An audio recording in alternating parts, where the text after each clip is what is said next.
Hey everyone, welcome to the MEN-tality Series, where real men share their stories and where we promote the importance of community and mental health awareness for men. I am your host, Ebony Tate, founder of my women's community, Sis Suffering in Silence, and my mental health brand, Mastering Me. So please follow me on IG platforms. If you're a woman that wants to have community amongst women, go to SIS underscore royalty on Instagram. The program is totally free to the public. And if you would like to check out my men, my mental health content, go to Mastering Me Brand on Instagram. Okay. Today's very special guest is a creative artist, a podcaster, and financial literacy advocate. We have Mr. Laurel Simon. Hey, Mhm. Laurel. Hey, how you doing? How you doing? Hello, world. Hello, world. How's everybody doing? Glad to be onto your platform and to be able to get this interview going. All righty, let's get it going. But first, let our people know where they can follow you, watch your content, and purchase your artwork if you have any links. Yeah, so I'm Laurel Simon. I usually go by my nickname, Laurel Simon, and I am the creator and host of my podcast, No Strings Podcast with Laurel Simon, which is primarily talking about finance, money, sometimes my travels, and I'll have some people on from time to time just to kind of give their perspectives. Um, on my art website. I haven't painted in a while, but I do have a lot of things in storage. But I still have my website up, relsimonart.com, where you kind of see everything. But also with the social media on TikTok at Rel Simon, RELLSIMON, and on Instagram at Kicks on Canvas _artistry. Um, and also on YouTube. YouTube is where I may post some shorts or the audio pulled from my podcast episodes. I'll post it as like a video on my YouTube channel as well, or travel vlogs or whatever as well. So, Rel Simon on YouTube as well. So YouTube, TikTok, Instagram, and my podcast is available on all platforms: Apple Podcasts, Google Podcasts, Spotify, iHeartRadio, wherever you listen to your podcast. Yes, thank you so much for that introduction. And yes, please follow him on everything. I will also tag him on this video on every social media platform that I have. So please follow him and check him out and get all the resources that you need on based on money. So my first question for you, Real, is you have a podcast that promotes financial literacy. How did your podcast No Strings come about and what's the meaning behind the name? No strings. I got it from because I'm a big comic book movie guy, and so from the movie Avengers: Age of Ultron. So I think that was the second movie in the Avengers. There's so many Avengers movies out now. But there's a line from the robot, the villain, which was played by a famous actor, James Spader, where he basically says there are no strings on me, um, um, uh, almost in like a puppet stance. And also feel like that line may have been also pulled from Pinocchio, but the concept of no strings is really just imagine debt or some type of loss or some a breakup or a hard relationship, those things. Imagine you're like a puppet and or a marionette, and you got these strings tied to yourself all over your body, right? And no strings is you. Let's cut those strings one by one. Let's cut out the financial debt. Let's cut out the emotional stress. Let's cut out the overspending. Let's cut out the bad relationships. Things like that. And so you can kind of metaphor it into a broad term, but just really simply in terms of no strings, it's cutting out the debt, cutting out those negative those liabilities that can stop you from achieving financial freedom. And of course, the podcast started 5 years ago in September is when the podcast started. Shortly after I had paid off all my debt and became debt free. Now, am I debt free right now in 2026? My credit card's seeing a little action, and that's another path that I don't want to spiral down into. You know what I'm saying? And so a lot of that is about self control, but I mean, each episode, I try to make each episode different, right? Because sometimes you watch all these people on YouTube, and some of these people, the money guy, Anthony O'Neill, Dave Ramsey, Rose Hahn, um, Ramit Sethi, all these guys and people in these money spaces. And I mean, the concepts are really the same. Like pay down debt, save your money, spend less than you make. Really, you know what I'm saying, and try to achieve that financial freedom. Get these masters off your back. But I try to each episode give a little spin. Like I had one episode called Liberation. I think I did last year, and then I think probably 2 years ago. You ain't even eat yet. That was a real popular one. That was a real popular episode. You know, just me just listing things where like you did this, you did that, and you ain't even eat yet. You on this, you on that, and you ain't even eat yet. You know, so I try to give it a different spin and try to make each episode its own stand up on its own. But the knowledge and the education is real timeless. So Yeah, and it's very important, especially in this climate where inflation, everything has gone up. It's very easy to get into those things where like, we go through so much stress and depression and we mm, got a lot going on to where like we spend money to have fun and do this and that, but we still our debt is still there. We still gotta pay things off. We still gotta get things out the way. So it's amazing to that you provide financial literacy for us, in the world because we all need it. true. My next question for you is: did you know about financial literacy at an early age, or it was something that just came about as you got older? No, I did not. 2017. So what? We're in 2026 now. So not 9 years ago, I dealt with a real bad breakup, and it sort of affected me, and I felt like I was at the bottom, depressed. And this is the mentality episode, right? So I was depressed and really just in a bad state, really just with no sort of direction. And I was still sitting on student loans and credit cards, and I felt stuck. And I started just going on YouTube and looking up articles, looking at my first few videos of the Dave Ramsey show, and really just went from there.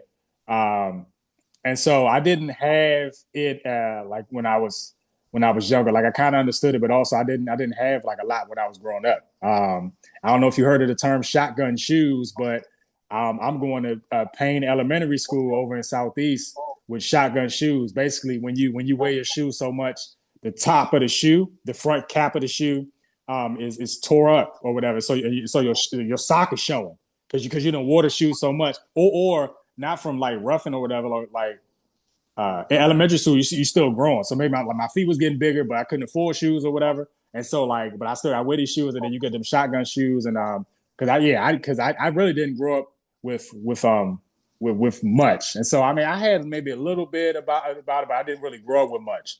And so my experience about it has exponentially grown like within the last 9 going on 10 years, and that's a lot of people don't are in the same boat where they don't have that literacy. In certain schools or certain places, they're finally sort of teaching this in high schools, or there may be a curriculum, or there may be a college course. I mean, you can hear about a finance major or a business major, but they may not know about like the personal finance or whatever. They may know about like how much money Apple made this year or whatever, or how to grow a business or whatever. But when it really comes to how to kind of grow your own funds in your own household, and it's so much free information out here now, like everywhere. And so yeah, I'm just kind of grateful to kind of be sharing sort of my point of view and just constantly learning because I'm still learning every day, So Yeah, that's pretty cool. And it's very important. I think financial literacy should be taught at a young age, like start us at elementary school on our way up because we're gonna have like different responsibilities, like when we get older, our parents gave us chores so we can have an allowance. So they already teaching mm, us how to, save money at a young age. But the school curriculums, I think it would be more helpful. I think it would be better, and people would be more aware about their finances if we knew like way early before high school. So I hope that we can be able to do that. And I hope your podcast, goes so viral that the children know as well. So they can start young. appreciate that. No problem. What inspired you to become an artist? I like in high school when I started college, I kept telling myself, "Oh yeah, I'm gonna be like Peter Parker. You know, that's the alter ego of Spider-Man. I want to take pictures, or I want to do this or do that." I got to college, and I was taking a lot of the intro courses. Um, Fresh out of college, I mean, didn't really have no money. I did end up getting a job on campus, but I couldn't afford a camera. And you know, cameras like the real good cameras cost a lot of money, and that's just the sort of camera body alone, and you got the lens and X, Y, and Z. So, I mean, I started taking some of the basic classes, and I fell in love with painting. I took like painting one, painting two, and then I kind of just fell into that lane because art, just like a musician, you know, you got a violinist, a pianist, someone that may play the drums, may play the bass, all the different instruments. And art is the same way because like you can have somebody that can sculpt, somebody that can draw, somebody that can do graphic design, or people that can paint or do graffiti. And so I kind of just fell into that lane of painting, and that's like really my strong suit. Um, but I always like even when I was like younger, like a little kid, I draw little stick figures or Sonic or whatever. You know, it wasn't like the best, but I was always kind of into it. Um, yeah, but that kind of blew up back in when I first started college in '06. And then, you know, I always have a love for the art, museums, gallery shows. I always shout out to my boy Joel Ulmer, Joel VII on Instagram. Like I always give him his flowers. One of the best artists in the DMV. I always support him as much as I can when I go to his shows. And then I'm a buyer of art. I'm kind of looking over to the side right now, and I have like two little drawings that I bought last year or the year before when I went to New York Comic Con because there's a comic artist that I support, and so I like the comic arts as well. I like to buy art. There's a piece I was at an art all night a few years ago, and I bought this for like $25. The piece behind me, it's a photograph. I just thought it was beautiful, and I paid like $25 for it, and put it on the frame. And so yeah, I mean, I'm a fan of I'm a fan of art as much as even though I haven't really painted in a while, I'm still like kind of sort of creating, like doing a podcast or like in my head, I'm always thinking about things. And so, but I always got a love for art. That's beautiful. Oh, and I got your artwork on my wall Oh too. yeah, oh yeah, yeah, I yeah, yeah, got yeah, I could definitely I got three of your yeah, artwork on the wall that I painted from yep, yeah. From the Cinnamon Paint, yeah. yeah, from the Sip Mm-hmm. and Paint. Yep. You host Sip and Paints as well. Just wanted to let y'all know that if y'all wanted to connect. Um, in your opinion, why is financial literacy and responsible money management important, especially in this economic climate? Well, I'm gonna tell you one thing. Like a lot of us, it's because we ain't really got it. And I know the narrative, the reparations and stuff, and we started we didn't we started late or delayed because of the circumstances 400 years ago because of slavery, and you have a lot of different races or ethnicities that have like a big inheritance and things like that. And it's definitely important. But the time is now where um, yes, you have unemployment is high, and the job market is like slowly, steadily increasing every single day with like new hires. But you have an opportunity where you can work a job and then work another side job and possibly a third side job, or you could probably go viral on TikTok and make some residual money. There's a lot of different ways as long as you're able-bodied to make money in 2026. But the problem is twofold. Like it's one thing is making money, the other thing is like making enough money. But also, no matter if you're making money or making enough money, you can be making 50 grand or 75 grand or 100 grand. Like what are you doing with that money, and how much of it are you holding on to? Because the average new car payment in America is like anywhere between 35 to $50,000, give or take. New houses. I mean, DC housing market is crazy. Who can imagine even buying a house in DC?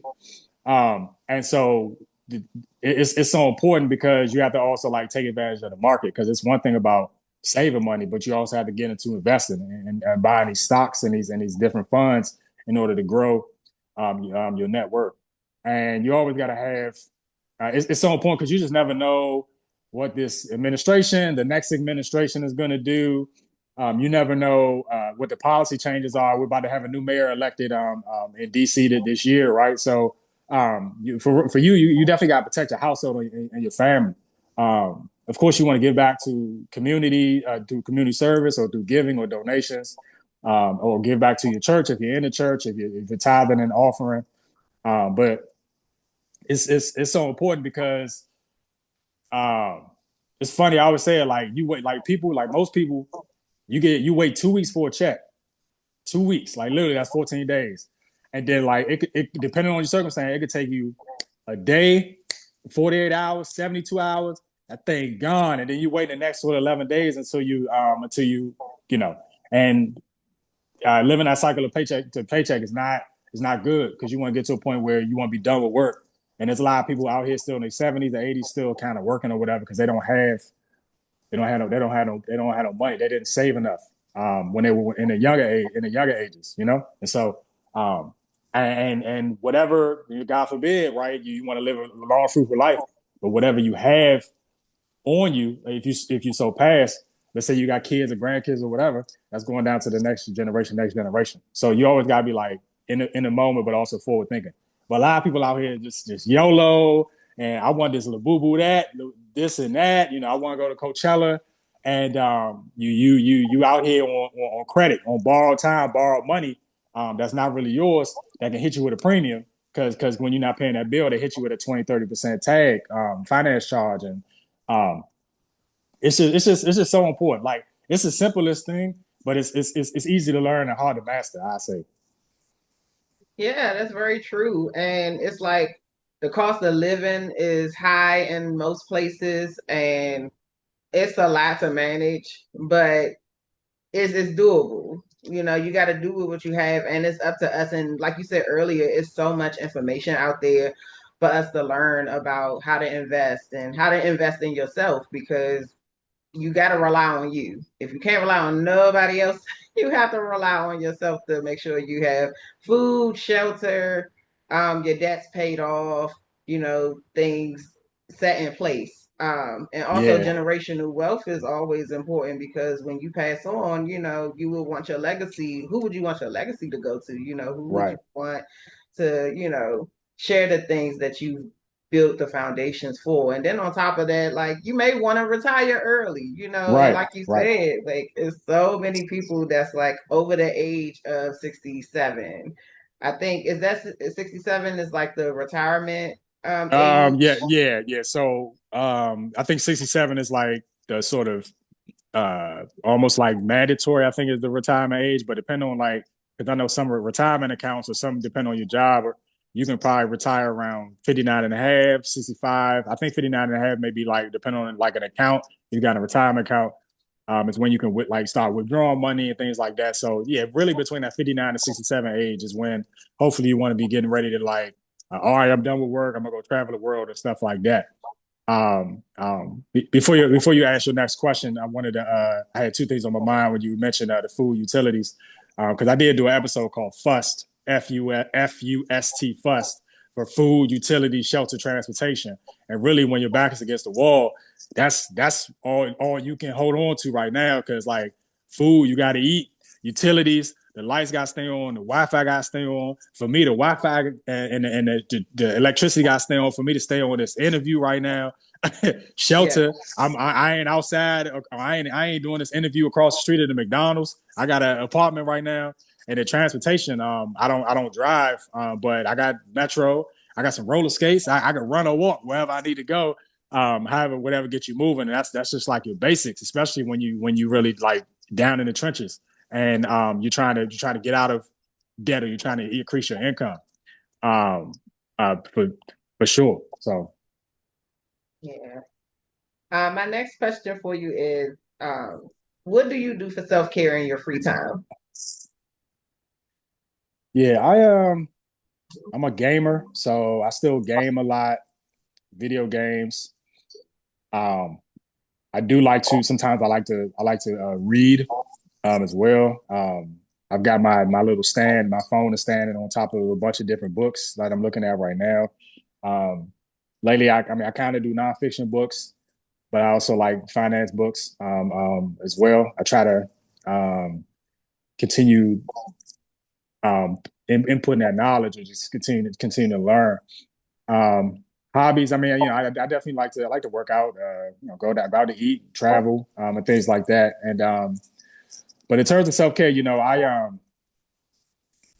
gone and gotten because I was having like back problems early this year. I've gone and gotten massages and things like that. It's like my back is jacked up. Can you fix it? But yeah, I mean, it's just I just kind of just for fun and for self care. I kind of stay entrenched into my hobbies. I also started card collecting, collecting sports cards like football cards, wrestling cards, and also anime trading cards. But for me, like staying invested in my hobbies is important because it kind of separates me from I guess my faith lane and doing everything I got to do in the church. Because working in the church it's beneficial, but working in the church can be stressful, and of course at work as well can be stressful. Right, those are two different stresses.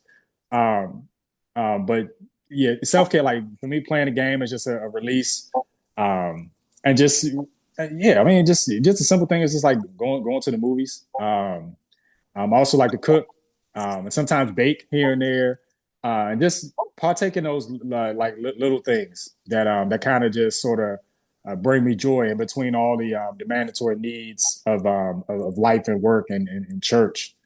Um, and self care is important. Man or woman, it's important to sort of uh, take care of yourself, set your space. One thing I think I like to do is I am able to telework, but I don't prefer to telework. I like to kind of like separation of church and state. Like I like separation of work and home, where it's like I like to leave all that at work. And like when I'm at home, I ain't got to worry about that. I could just turn on TV, watch the NBA finals or something, or watch NFL football on a Sunday, um, play the game, do whatever. And just kind of set those boundaries and those designated spaces. I think that's important for self care, because sometimes we like blend things together. And I mean, I get it if people like to work from home. It's just like not really my preference. And I'm thankfully I work at a job where I'm able to work from home, but I just I like to separate and sort of create boundaries there. So that's kind of another form of like uh, self care aside from just hobbies and everything like that. And it's important to keep with your hobbies. Like eventually, hopefully, I have a wife and kids, but it's important to keep into the hobbies. I got to get back out roller skating. I bought rollerblades last year. They sit in the box. I got to put the brake on the wheel, and I'm gonna go out and roller skate. That's another little hobby I want to get into. I stopped because last year I fell and fractured my ankle, and I was in a boot for like a few weeks, and then I had to go to physical therapy and all that type of stuff. But um, yeah, it's really just being a self care, really being entrenched in your hobbies, things you like to do. We know some shopaholics out here. If you like to shop, be a shopaholic, then go ahead. I mean, if that's that's your self care, so just don't dig too deep. You end up in a bunch of credit card debt because you're a shopaholic. Um, I like to travel here and there too. Like travel is good self care as well. So yeah, for sure. Yeah, and I'm a shopaholic. I'm bad, but I'm doing Okay. better. But I've been unemployed since November, so I'm learning a lot about budgeting now, Oh wow, and yeah, I didn't know that. yeah, How it's you been been a lot. navigating? How you been navigating through that? I mean, I'm sure that's like that's again we talking about mental health. How that has that affected your psyche at all or anything? Oh yeah, in the beginning, I was definitely depressed. Mm. But by 2026, I got it together. Like Oh, I okay. got on unemployment. I'm still able to look for jobs and stuff. I'm building my platform, for men and women, all the communities that I want to build. I'm building them now while I have all this free time. It happened for a reason. I knew it was coming. I just didn't know when. Mm-hmm. Um, I saw all the signs at work, me complaining about work, think different things shifted. But no, I'm doing much better now. All right, that's good.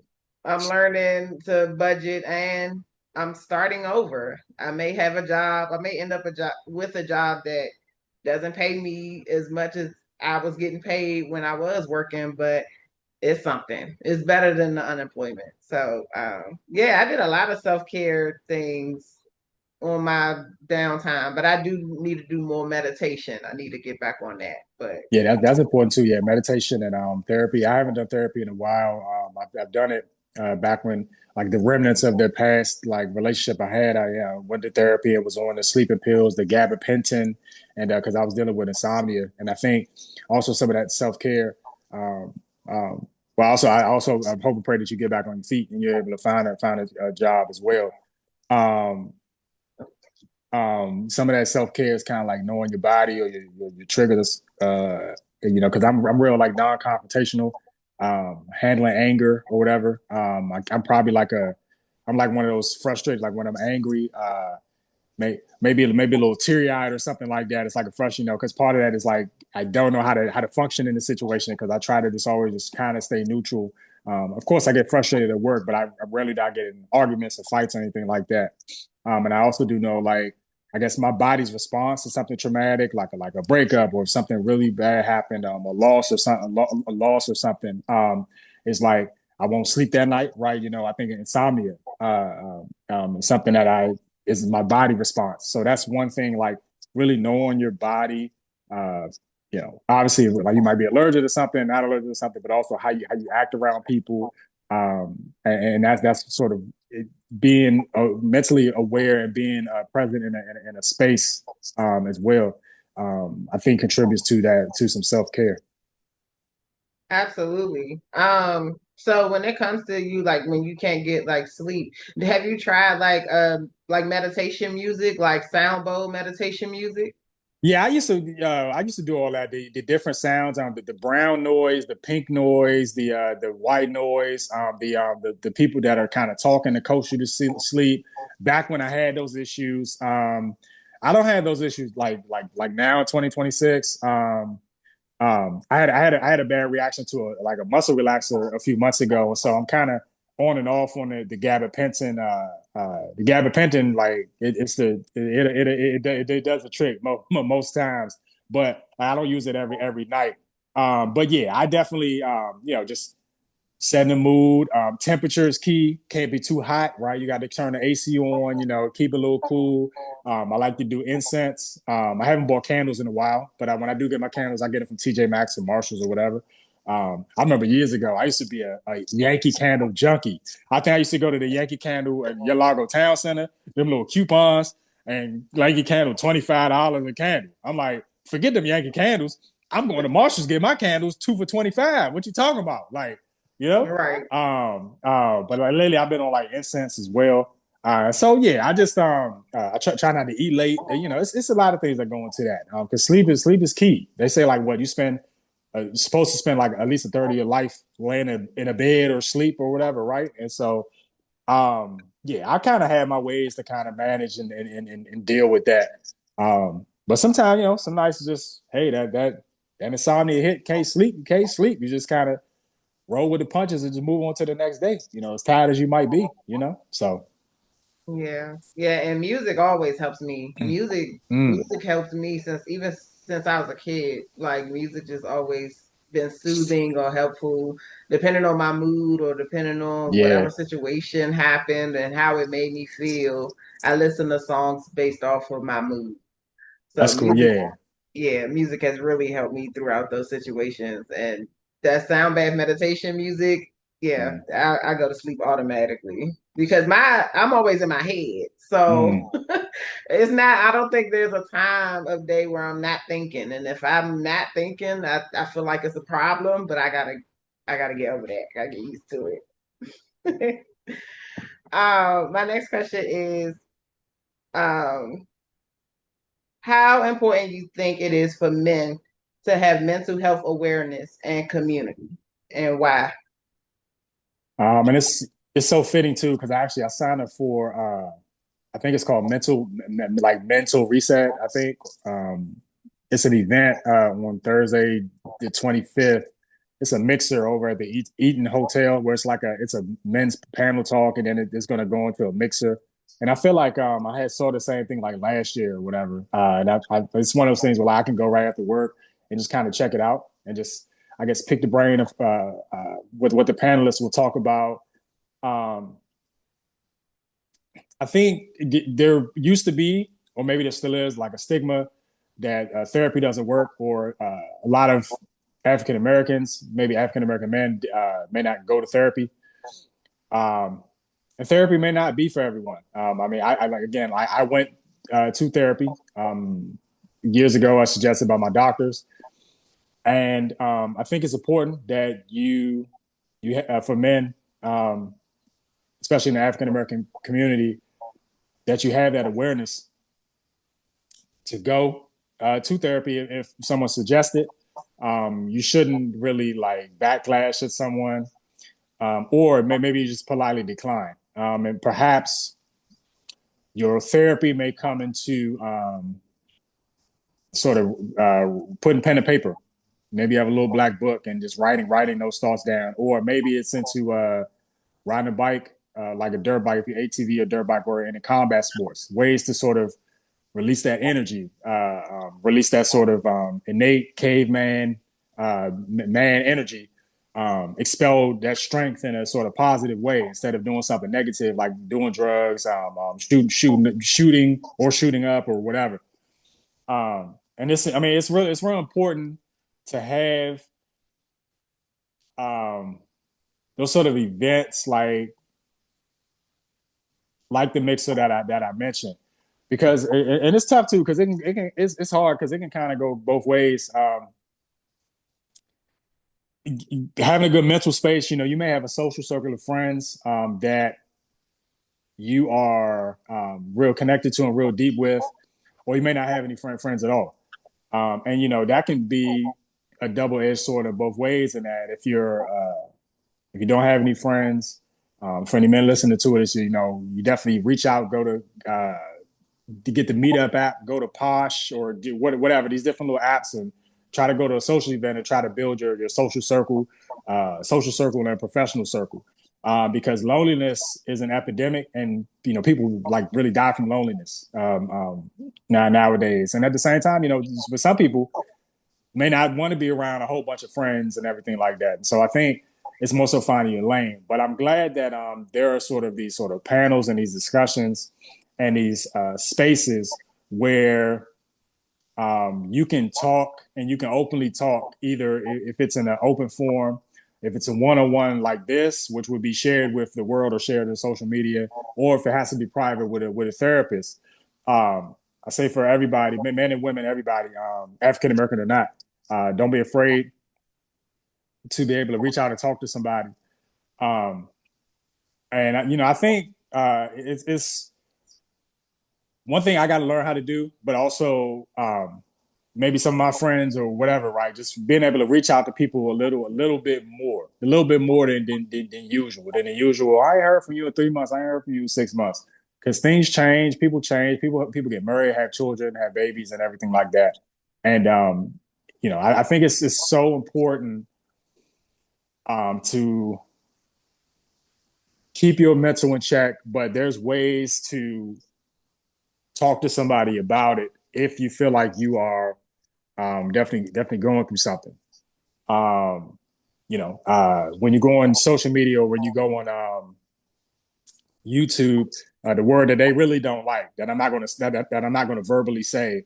It's a S word, but a lot of times they kind of say if someone wants to delete themselves, if you kind of catch my drift, and that in and of itself, you wouldn't want to rob your own joy of life. And for people that kind of get down to that low, of course, there are hotlines and numbers that you can call when you feel like you're that low, where you feel like you're starting to have that decision or have those thoughts swirling in your head.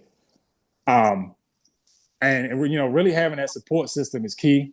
I know for me, it's kind of unique in that I've known you for a long time. I was in the same grade with your twin brothers and our shared friends as well, Rob and y'all cousin Sean and everybody, Brent and everybody.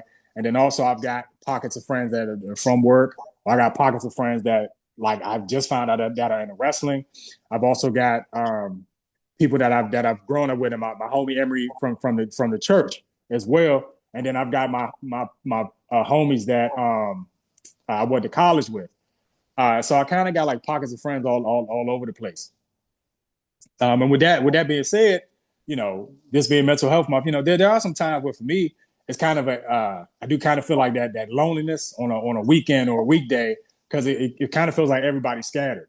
But that's how it is. Like when you get older, people live out here, live out Bowie, live in New Jersey, live down Fredericksburg, and they and that's just for me. Versus like I see some I follow, a bunch of people on TikTok, and I see that the ladies will link up and they cool and it's cool social service and stuff like that, and turn up and everything like that. And I see some of the other guys as well, but just sort of like in my sort of friend bubble, everybody's kind of like all over the place, kind of doing their own thing, and we connect when we connect.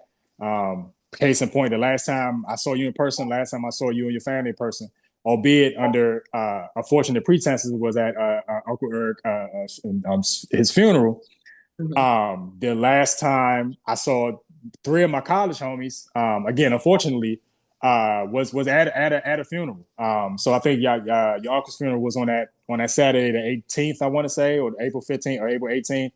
And then I think a week and a half later, I had to go to New Jersey and go to another funeral where, unfortunately, one of my classmates, he had unexpectedly lost his mother, and I was seeing people I hadn't seen in a long time. And that's another thing too. It shouldn't take a catastrophe or a loss for people to reconnect, because life is short and life is precious. And I know I got to do a better job at it, but really as a whole, um, and at the same time, it's what 8 billion people on this planet, and it's now or never to be able to branch and create new connections, and that helps, in my opinion, helps increase and helps strengthen someone's sort of well-being and mental health. Yeah, I absolutely agree with that. And that's why I feel like, it's essential for us to have our own communities and bring people together. Mm. I know with me, like I'm soon enough, I will be building a men's community the way that I've built my women's community. And this is pretty much like the introduction to it. So I'm interviewing men for now for the month of June to promote Mm. mental health awareness for men because I feel like it's very much needed. And I feel like men need more communities where they can have that sense of brotherhood, where they feel like they're Yep. not alone, in their situations and the things that they got going on in their lives. And I think that's super essential. It's very important to have, those type of people around that can, help you out, or y'all can hold each other accountable for Mm. things, and y'all can check in with each other, making sure that y'all okay without judgment. For sure. um just bringing that, togetherness. For and sure. and I always notice how, like, it's so much easier. It seems like it's so much easier for women to, collaborate and come together Mm. than it is for men. And it's like men have this personality where it's just like, oh, a lot of things people don't need to know. Not even your Yeah. homeboys. They don't need to know certain things. Like, just keep it all in, or you don't have to express yourself, or it's not good to express yourself because society, made it make it seem like, oh, if you emotional, then you the B word. You know what I'm saying? Right. Or Right. you Right. weak, Right. Right. Right. or you know what I mean? That's not true at all. Like, it's okay to be vulnerable. Yep. And I feel like, men deserve those safe spaces just as much as women do. For sure. Yeah. My next question is, how do you maintain your mental health in your daily life? Um. So I work a lot. Uh, I sometimes tell the guys like a man without purpose is worthless. I know that sounds like a little harsh, but I mean, that's what it, yeah, men and women. yeah, yeah, yeah. It's some guys, you want to be the breadwinner, had a breadwinner mentality, or the head of the household. Every household is different. Or some households are equally yoked, as they say in the church. You're kind of on like an equal footing and everything like that, in lockstep. I mean, you should be like the married couples, a man and woman, husband and wife should be in lockstep. But for a guy, always having You gotta have a drive and you gotta have a purpose. Um, and it's again, I just try to stay busy. And for me, um, I think what can affect their mental health is like definitely social media. Like, you see somebody on TikTok, you see somebody on Instagram. They look like they got something going on and riding around with a Lamborghini, or they down at the bullpen, they turn up this weekend or whatever. And sometimes maybe your head be like, oh man, should I be there? Or man, I ain't doing this or doing that. For me, I always kind of move to silence, or I always kind of like prefer the background, even at work, because even at my job as an admin assistant, I kind of like work in the back of the office. I was front facing at one point. When I used to work at Target, I was a cashier. And cashier is fine, but I got tired of all the oh, you don't smile enough, you don't do this enough. I'm like, look, I'm trying to get your stuff in the bag and then get up out of here. Like, you know what I'm saying? Like, Yeah. before they shifted me over to and guest services was fine, but before they shifted me over to the back room and the stock room where you got to pull product and stuff, and that just seemed more engaging to me. Like, uh, using the little scanner to pull product and stuff like that. And so, like, I kind of like to work in the shit from the shadows, operate in the shadows. But at the same time, and really with this podcast, or really with the speaking thing, for me, showing a different side of not being able to, or of being able to uh, speak in public or do like more public speaking. Because I'm quiet, reserved. Introvert. I just kind of just operate in my own way.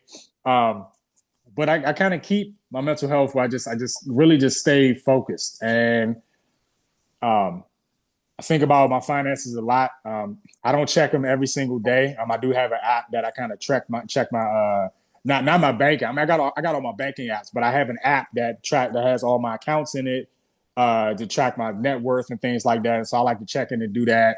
Um, but what keeps me mentally grounded is, like, for me, always um, feeling like I have something to do. That's granted. Sometimes I do want to just relax and chill out and not do anything, but I'm usually at work a lot, most of the times. I don't take too many vacations, but I need to. But like, I'm kind of broke right now, kind of sort of broke, a little bit in debt, so it's a slippery slope. And then like church keeps me busy as well. Um, but then there's got to be some time where I kind of just gotta sort of chill out or reset. Um, I may be sitting here at home just scrolling on YouTube or whatever, and that just entertains me. I can pull up a little cue, if I'm not playing a game or something like that. And that's what I kind of do to stay mentally grounded. Now, I'm not saying there aren't things like monkeys on my back or demons on my shoulder. But perhaps that may be one of your questions coming up. But there's definitely something that I will share, unless it comes out in the question, that I think there are sort of things that I kind of like think about, because like, am I doing this right? Am I not doing this right? And to kind of expound on what I'm getting at, this is like, I've been single for the last like 9 years, like almost like nine and a half years, and people keep asking me, but I kind of already know my sort of trajectory. But the question for me is like, if not now, when? When is that next relationship going to come? When is the marriage going to come? When is the children going to come? Because everybody around me got kids, whatever, and everything, and that doesn't influence my decision. It kind of accelerates it where it's like it's putting the gas pedal because like everybody around me, but it doesn't accelerate my decision, which I already had a long time ago. Which is that for me, because I don't have the family link. For example, like the Tate family, y'all cousins, y'all sisters, y'all brothers, and everything like that. Because I was essentially adopted, and then I didn't. I don't. I never knew my father, and my mother passed away at a young age. And so, for me, having a woman, having a wife, and having children is like sort of starting over and building a legacy or whatever.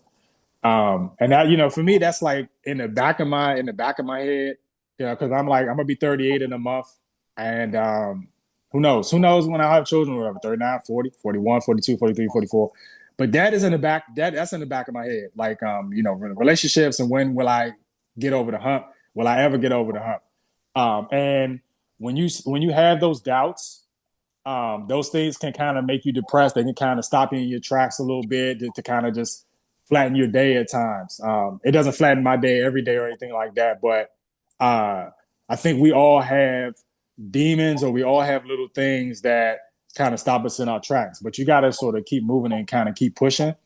Because it's a lot of people out here that just go mental, go AWOL, they just lose it, they snap, they have a psychotic break, and you just got to do as much good as you can. Just try to be patient and stay sane as long as you can, and also be blessed enough to uh, thank God to be as part of the land of the living for another day, but because another day gives you another chance at another success. That's very true. I definitely agree. And that will happen for you one day in God's timing. Like Mm, I'm in a new relationship right now. I was single for about 2 years.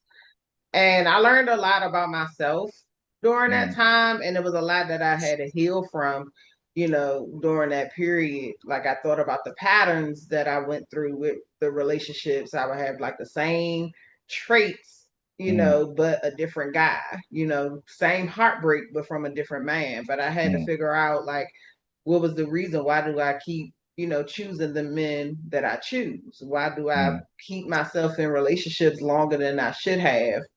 And I had to I figured all of those things out throughout the time that I was single. And honestly, I was gonna be the one single for the rest of my life type of mm. thing. Like I don't want kids. Oh, okay. I never really had a desire to have kids. And I'm 36 now. So it's Mm, like so now I'm in a relationship with a guy that has kids, but I don't mind that because he knows I don't want kids and he don't want any more. So yeah. I was like, good. So I think God will have a perfect person for you, that wants the family, that wants the kids, that wants marriage, that wants something solid.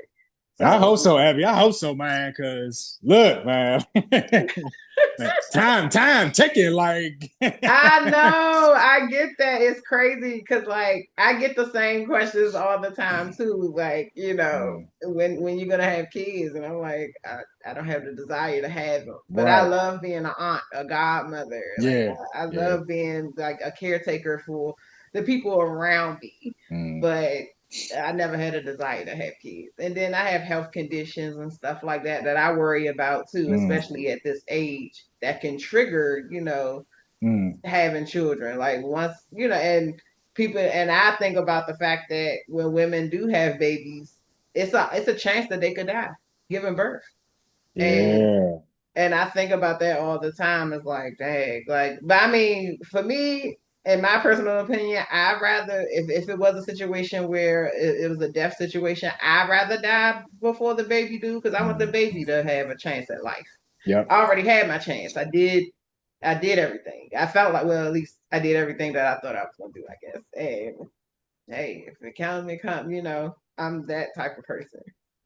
But yes, no, it's gonna come for you. I'm telling you, and you're already doing the groundwork regarding like you might have learned so much of yourself in your single journey.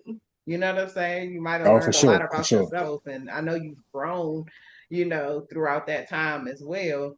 for sure. And and you take the lessons that you learned throughout your single journey and put it into your solid relationship. But I Yeah. know it's coming. It's coming for you. Thank you. I appreciate that. No problem. As you reflect on your journey of manhood, what season are you currently in? Yeah. So I think in my head, I think I'm in the tail end of it.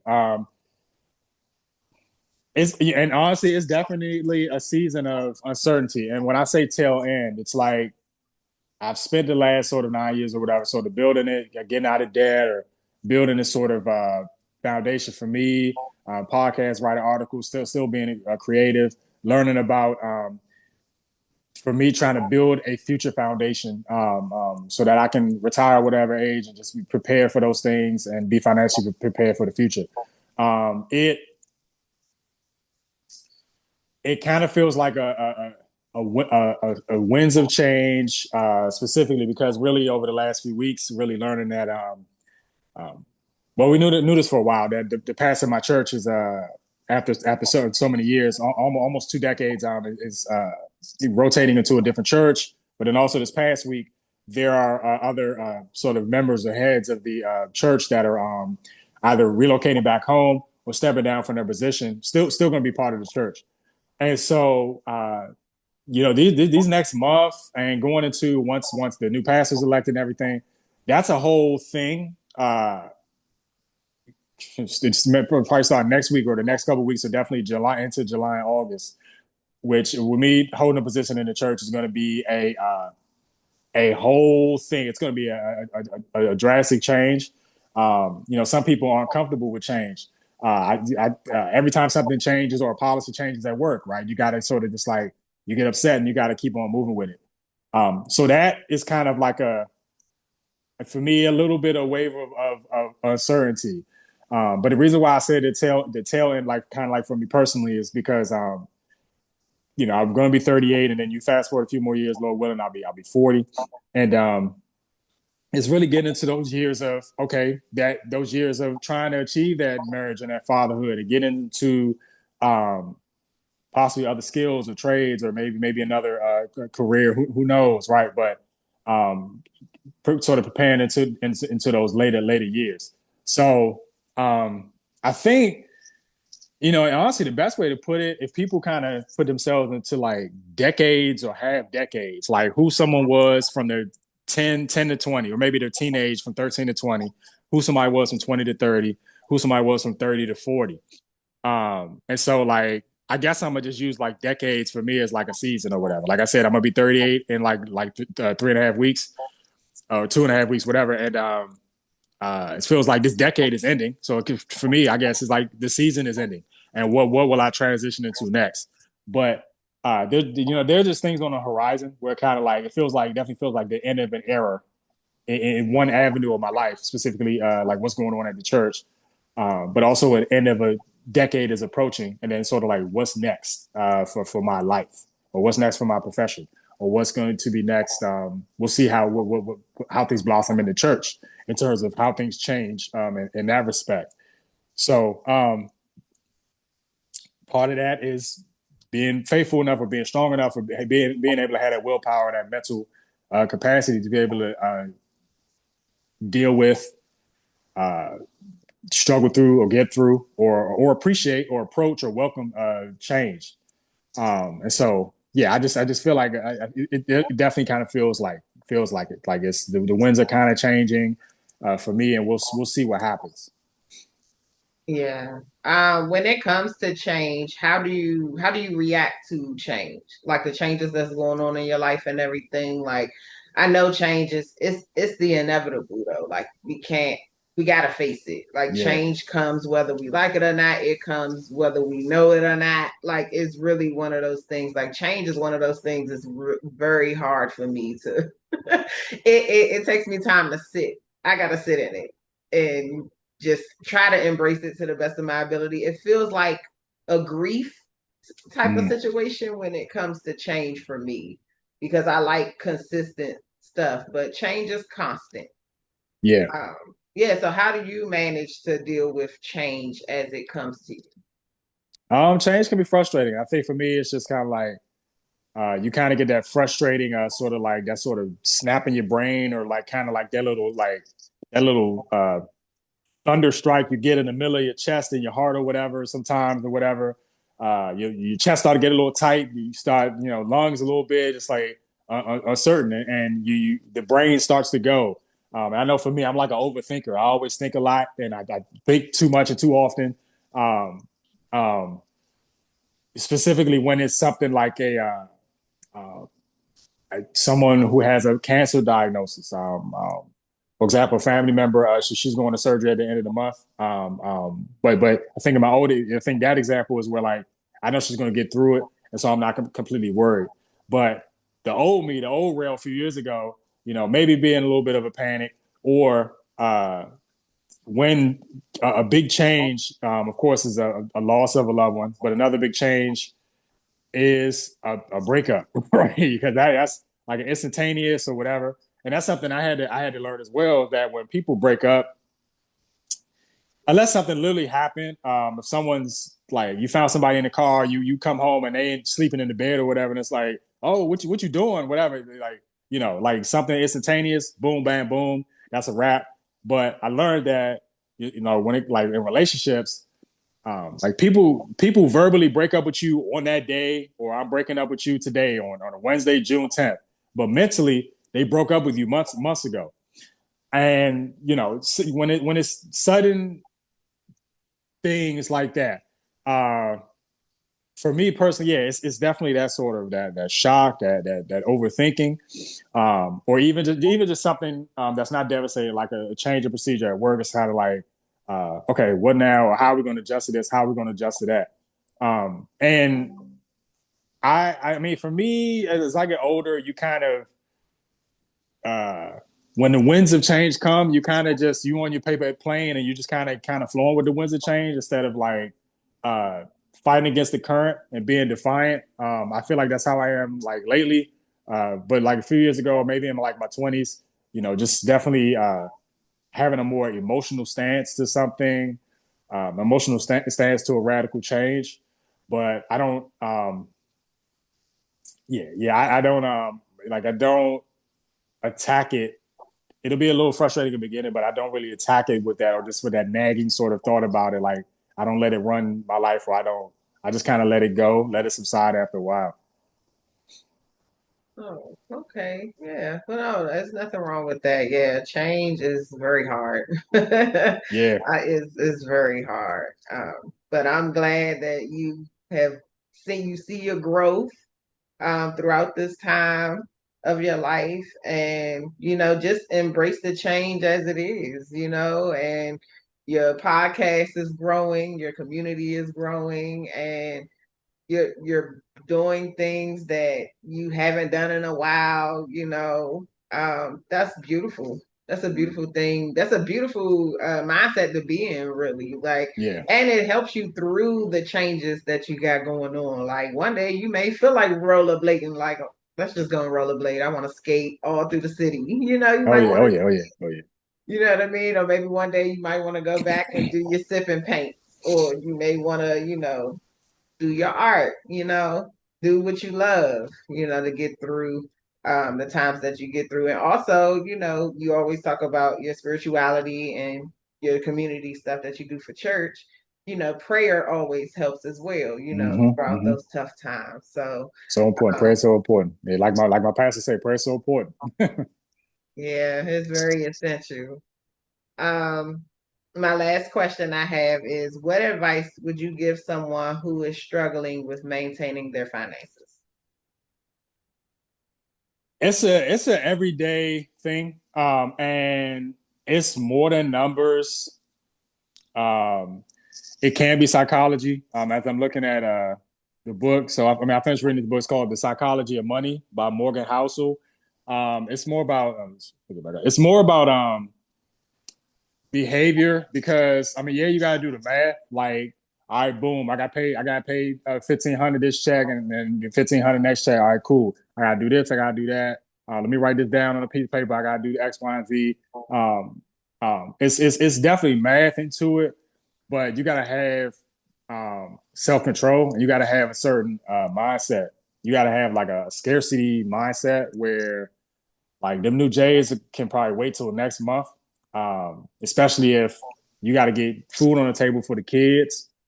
Um, you like it's crazy because like money is it's like a finite resource. You think it's gonna be there forever, but you just never know. You just really like never know.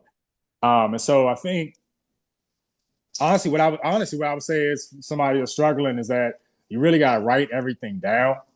Uh, really got to write down like what's in your bank account right now, and can you at least get to a threshold where you can pay for like an emergency. $1,000 in the bank, $2,000. You Google whoever. Some people say 1,500, 2,000, 1,000 in a starter account. Because 500 ain't really enough. Because a lot of people driving out here with cars and tires cost like $700. I don't know, but you really gotta like write everything down. And like for people that are struggling with their finances, I think that's because like the man and the corporation up top, they're robbing you blind and you don't even know it. Netflix, Apple, your car dealership, this, that, and the other. With them little subscriptions, every little thing, little charge that you get hit with, and honestly, you got to figure out like where you can stop the faucet from being leaky. Find some of those strings you got to cut, right?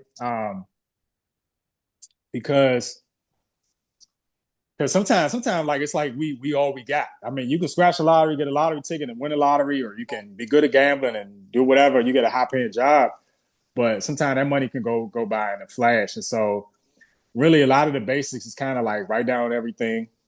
Um, I like to call it assets and liabilities, because assets is like the money in your bank account or the money you got to invest in and save, versus like your liabilities, all the debts you got if you own a car or own a house, because the debt's gonna follow you, and then if you pass away, they're gonna follow your next of kin and do X, Y, and Z. And so honestly, you got to make sure you save a little bit of money for a buffer in case an emergency happens. You might fall and sprain your ankle or something. And then what you got to do is really sort of attack your debt. And then once you kind of get to a place where you're in a good space, clearing up all your debt or as much debt as you can, start learning, start investing, saving money, saving and investing. Because it's one thing to keep it under the mattress or keep it in the bank account, but you got to be saving and investing as well. And just don't be afraid to Google things. Don't be afraid to chat GPT things. I be chat GPTing every day. I chat GPT AI, things every day, asking for advice and stuff. And yeah, honestly, anybody that's struggling with finances, you can definitely pick up a book. The book I showed earlier, The Psychology of Money, or maybe what's these books I got here? Add a Zero from Rose Hahn, Take Your Seat at the Table from Anthony O'Neill, Millionaire Mission from Brian Preston. Don't be afraid to Google money, finances. Everybody, see, and that's the thing, because people like I'm not making money off of, but people making money off of telling this stuff I'm telling you. Like, the little TikToks you seeing or whatever, people get a bunch of views, and some of them may be a little scummy. Some of them may be honest, but it's really just the basics. It's just pay down debt, save as much money as you can. Um, but some people can't do that alone. And, sometimes you got to find your accountability partner. That might be your spouse, or that might be one of your friends, or maybe me. I might be somebody's accountability partner that's listening to this right now. Someone to kind of keep you up and honest about your finances. Because people always gonna save, people always gonna spend. I get into these little grooves too. Like, again, I got credit card debt right now, and I gotta make sure I work back down to at least close to zero as I can. And I get into these little funks where, like, oh, I like fitted hats, so I'm gonna collect fitted hats. I like wrestling cards, so I'm gonna collect wrestling cards. And I get into these little things, and that's what I got to work on too, because a lot of it is that mentality. Because it feels like, oh, cool, oh, I'm out of debt, but I got this money. What am I gonna do with it? Oh, yeah, I can buy this or do this or do that. And then you get into a bind where it's like, oh man, like that's like, oof, I can't, and just y'all just take it from me. Like I was in the hole, and I do not want to go back into that deep hole I was in. $60,000 in debt, and you got to get up under all that stuff as soon as you can. Um, and sometimes you do gotta make the phone call. Like, I can't pay this right now. Can you refinance it? Can you do X, Y, and Z? But you just can't, you can't live with it forever, because it's gonna stay with you forever. And that's one thing you don't want staying with you forever. You want your spouse to stay with you forever. You want your health to stay with you forever. You want your wealth to stay with you forever. But you don't want no debt, and you don't want no collectors coming after you for forever, for sure. So it's all about education, and it's all about putting in those sort of principles, and learning to say no. Like, people don't say no. People don't say no enough. People don't say no enough. Like, I don't like no. Just say no. Say no to that little coffee, probably. Say no to that. They going up to New York this weekend. Nah, I can't do that. I can't do that. We're going to happy hour after work. Nah, I got rent due Monday. I know, like, no, So don't be afraid to say no. And don't be afraid to ask questions. Just like in a mental space, when you gotta feel like you gotta talk to somebody, man, women, whoever listening. Don't be afraid to talk. Don't be afraid to ask questions. Ask what a Roth IRA is. Ask what a stock is. This, that, and the other. Ask how to save money. You know, and just be honest with yourself. The last thing before I go out there, like I also like to think about the podcast episodes that I'm like trying to do or trying to think about in the future. And I know one of them I'm gonna try to do is like a self dive. Like I'm gonna look at everything I spent. Like in May. I think I'm gonna do the episode this month of June, but like in May, and I'm gonna be like, oh, okay, this is what Laurel spent in May or whatever, whatever. And like really, when you're looking back at your history and you do stuff like that, you kind of see those patterns. You kind of see those things. You know what I mean? Just like you mentioned earlier with the relationship, it's kind of like different guy, but same kind of sort of pattern, or same habits and stuff like that. And so, it's all important. Your mental, your finances, your spirituality, your health, your wealth. It all circumvents. And y'all just listening to this, just like Ebony is doing her thing with her Master and Me and her Sis Queendom brand, with the mindset of being in these social spaces, helping people unlock their potential with the mental. I'm just on in another avenue, trying to do what I can to share my knowledge as much as I can, and try to help as any way I can, and be an accountability partner in that little financial avenue. So that's all I got. Yes, that's absolutely true. And I thank you for being on here. Thank you for sharing your insight and your advice for us, for the world, regarding, finances and mental health, and sharing your journey of where you are, in your journey of manhood. Thank you so much for being on here.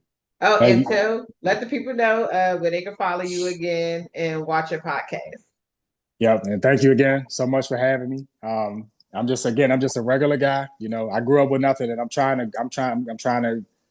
to grow and finish with something. I grew up with nothing, trying to finish with something. But again, No Strings Podcast with Laurel Simon. Literally put it into Google, put it in Apple Podcast, Google Podcast. No Strings Podcast with Laurel Simon. Available on all platforms: Apple Podcasts, Google Podcasts, Spotify, you name it.